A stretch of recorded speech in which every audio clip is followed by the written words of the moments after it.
రైతులు కష్టపడి పండించిన పంటకు మద్దతు ధర అందించాలన్నదే ప్రభుత్వ లక్ష్యమని జిల్లా కలెక్టర్ నాగలక్ష్మి తెలియజేశారు. అందుకోసమే రైతులకు సౌకర్యవంతంగా ఉండే విధంగా రైతు సేవా కేంద్రాల ద్వారా ధాన్యం కొనుగోలు చేయడం జరుగుతుందని కలెక్టర్ పేర్కొన్నారు. కొల్లిపాలెం మండలంలో రైతు సేవా కేంద్రాల ద్వారా ధాన్యం కొనుగోలు కేంద్రాన్ని జిల్లా కలెక్టర్ నాగలక్ష్మి బుధవారం ప్రారంభించారు. కొల్లిపాలెం రైతు సేవా కేంద్రం వద్ద బుధవారం సాయంత్రం జరిగిన కార్యక్రమంలో జిల్లా collector Nagalakshmi, joint collector Bhargava Teja, Tenali sub collector Sanjana Simha తదితరులు పాల్గొన్నారు. స్థానిక ప్రజాప్రతినిధులతో కలిసి ధాన్యం కొనుగోలు కేంద్రాన్ని ప్రారంభించారు. అక్కడ పూజా కార్యక్రమాలు నిర్వహించారు. ఈ సందర్భంగా జరిగిన సభలో కలెక్టర్ నాగలక్ష్మి మాట్లాడుతూ రైతు పండించిన పంటకు మద్దతు ధర అందించాలన్నదే ప్రభుత్వ లక్ష్యమని చెప్పారు. రైతులకు మద్దతు ధర నిర్ణయించి కొనుగోలు కేంద్రాల ద్వారా ధాన్యం కొనుగోలు చేయడం జరుగుతుందని తెలిపారు. జాయింట్ కలెక్టర్ ఏ భార్గవ తేజ, సబ్ కలెక్టర్ వి సంజన సింహ మాట్లాడుతూ రైతులు ఈ కొనుగోలు కేంద్రాలను సద్వినియోగం చేసుకోవాలని వారు కోరారు. దీంట్లో మన కొనుగోలు కేంద్రాల ద్వారా మాత్రమే కాకుండా బయట కూడా ఆల్రెడీ మిల్లర్స్ కూడా చాలా మంది డైరెక్ట్ గా కూడా పర్చేస్ చేస్తున్నారు. మీ అందరికీ తెలిసిందే, మనకి మద్దతు ధర సంబంధించిన విషయాలకు వచ్చినప్పుడు మనకి గ్రేడ్ ఏ వెరైటీ ఏదైతే ఉందో గ్రేడ్ ఏ వెరైటీస్ అన్నిటికీ కూడా 75 kg బ్యాగ్ కి 1740 రూపాయలు రేట్ అనేది మద్దతు ధర ప్రభుత్వం ఫిక్స్ చేసింది.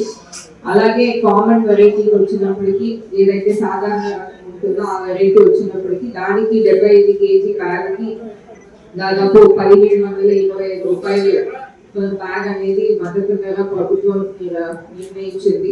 సో ఈ ధర మేరకు మనకి అన్ని కొనుగోలు కేంద్రాల్లో కూడా కార్యక్రమం అనేది జరుగుతుంది. ప్రాంతంలో సంక్రాంతి వరకు కొంచెం సంక్రాంతి తర్వాత కూడా జరుగుతుంది. సో ఈ కొనుగోలు కేంద్రాలు ఇప్పటి నుంచి స్టార్ట్ చేసి ఏరియాని బట్టి ఆ టైం వరకు కూడా కంటిన్యూస్ గా మనం నడపడం జరుగుతుంది.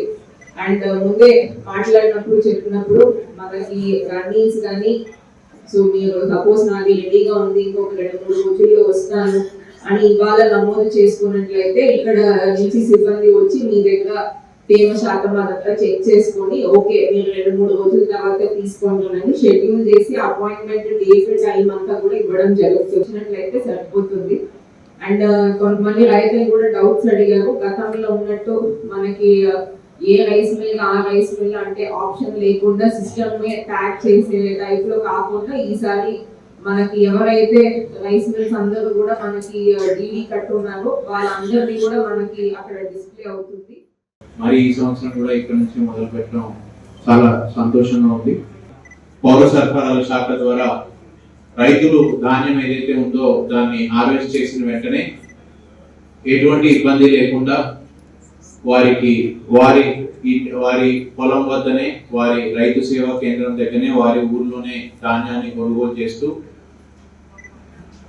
కనీస మద్దతు ద్వారా రైతులకు ఇస్తూ వారి ధాన్యాన్ని వారు మంచి రేటుగా అమ్ముకోవాలనే ఉద్దేశంతో ఈ ధాన్యం కొనుగోలు కార్యక్రమాన్ని ప్రతి సంవత్సరం కూడా రాష్ట్ర ప్రభుత్వం చేపట్టడం జరిగింది.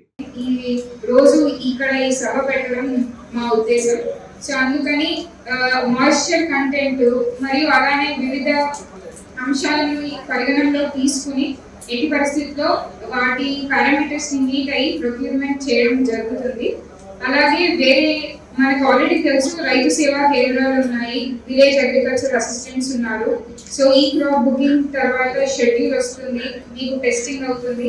ఇవి అన్నీ కాకుండా కూడా ఏ సమస్యలు ఉన్నా మీకు అందుబాటులో. ఈ రోజు వచ్చిన కలెక్టర్ మ్యామ్ కి, జాయింట్ కలెక్టర్ సార్ కి చాలా ధన్యవాదాలు.